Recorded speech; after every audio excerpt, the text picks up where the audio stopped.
Hi, I'm sitting here with Kristina Vanessa, and I think Kristina Vanessa could introduce herself to you guys. Yes. So, as Hannah just mentioned, my name is Kristina. I am at the moment working for as a strategy execution partner.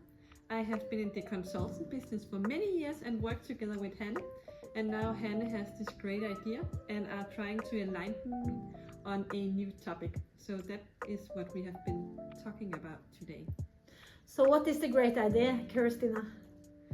So Hannah came to me with this idea about if I were aware about neuro-inclusion. And my first response was actually, what is neuro-inclusion? Because I didn't really know. Yes, and what is it? Did you learn something from me today? Yes, I definitely did. It is about being aware of how people with neurodiverse, or you can say with ADHD, Yes. OECD, and so on, how they are actually incorporated into the workspace. And by incorporating them well, you can actually gain a lot of benefits and increase your productivities and so on. So there's a lot of benefits of actually being aware of people having these skill sets, I would rather prefer to call it. Yeah, true. And actually finding the right way for them to work in a workspace.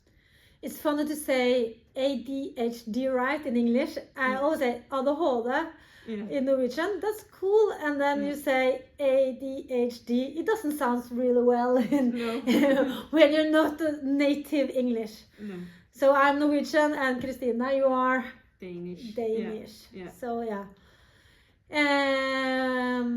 other than neuro-inclusion, did you learn something else today? I think we talked a lot. No, definitely not. We discussed a lot and talked a lot around it. So both in the workspace, but also what suits them the best, on how that could work. We also talked about what would be the right approach actually to tackle this. So how should you actually start at all? Because it can be a mouthful just to get started. And it can be difficult also to figure out, okay, if you want this in different companies, who should you go to? Should you do a sales pitch? How to handle it at all? So so there's a lot of things, I guess, for you to actually carry on. But also, as we talked about, I think one of my recommendations is more to actually create awareness on the topic, because I don't think that the people who are not within this world actually knows a lot about it. But as soon as you start talking about it, you can already see, I actually think we have this in our company, but I have never thought of it before. So it definitely gives some consideration on how to make sure that people are thriving in the workspace. Yeah. And you say thriving in the workspace, then you have learned something today. Yeah. So do you know any neurodiverse from your personal life? Yes. Funny enough, one of my good friends are sitting next to me. I think it's difficult because, as we also talked about, we are from a generation where we actually don't talk so much about it. But I do see some of the characteristics that you mentioned in some of the people that I know. Yeah. But of course, you don't know if that could be, you can say, the neuro or just a preference on how you work. So I really don't want to label people without them, you can say, labeling themselves. But yeah, I do see, I think I know somebody. And that's why we call it also like traits, and don't talk about diagnosis or like disability, because it can be like, and mostly our superpower, especially within, we're working with technology. A lot of times it is like a superpower on the deliverance. Yeah. So can you see, like, if you was about to implement a neuro-inclusion strategy, where would you start, do you think? It's a good question. I guess, of course, it depends on in which company that I will be working at that point of time. It could both be whether or not I go in a consultancy or in a large firm. But I would definitely make sure that I have specified within one area. So I take it, you can say, piece by piece and not in a large place to begin with. And then start having workshops and discussions around it. So making people aware. And then I actually think it's people within the company who actually then have the answer to your questions the best. Yes, I think so too. It's like building the plane as you fly it. Just like it's when we talk about autism, it's just like if you have met one person with autism, you have met one person with autism. So it will differ from company to company. Who are they, and what is the culture like? Yeah. But definitely some awareness also in the company to begin with, of course, with the right people. Yeah. People who can actually make a difference on it. But do you see like it's a huge cultural change, right? And do you know any companies that have this, like we are a neuro-inclusion company? Do you know any?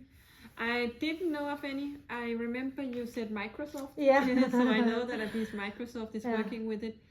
But it's not something that I have been aware of, and I actually haven't heard about it before I heard it from you. And of course I have been in the business, at least in the technology and IT business, for many years. Yeah. And I have also never noticed that Microsoft were promoting themselves on it. So, no, even though it's a 10 years program that I'm having. Yeah. So I did show you something else as well. I show you my prototype for application, and then I introduced you to an AI assistant. Yeah. And that was engaging. Yeah, that was it. The other part was also engaging. But in my mind, I had Hannah's glasses on and was thinking, okay, how can I support and help Hannah the best? And when I saw the emoji connect, then I just knew, okay, now we are on the right track. Yes. And that's the AI in the Ramberg AI. It's also about developing tools that can help neurodiverse individuals in the daily life, in the private life, and of course, when you identify and challenge within your own life, it's just like, how can I fix it? Yeah. And that's, of course, that's one of the traits that I talk about, the problem-solving skills that neurodiverse people have. Yeah. And my reaction was, I love it. Yeah. Thank you. Yeah. But Kristina, it was super nice to have a meeting with you and learn about as well, and to be able to introduce myself, and of course you know me personally, but also my new business. So do you have any final words and advice for me as a Neuro-Inclusion consultant? Or on a personal level? Yeah, it could be everything, no. And no dating, no dating. No, my first response was to say good luck, but it was meant in a positive way, to actually think that you have found something that can really help people. And it's something that's already out there, so it's just making more awareness around it, so you will actually be able to help a lot of people getting it much better in their work. Yeah, in their work life. So yeah. I got my message through to Kristina. Yes. So please, what do they say? They say like and subscribe. Yes. Like and subscribe, and please make a comment if you have any comment. Also ask Kristina, and then she can answer your question if you have anything asking her. But until next time, bye bye. Thank See you then. Bye.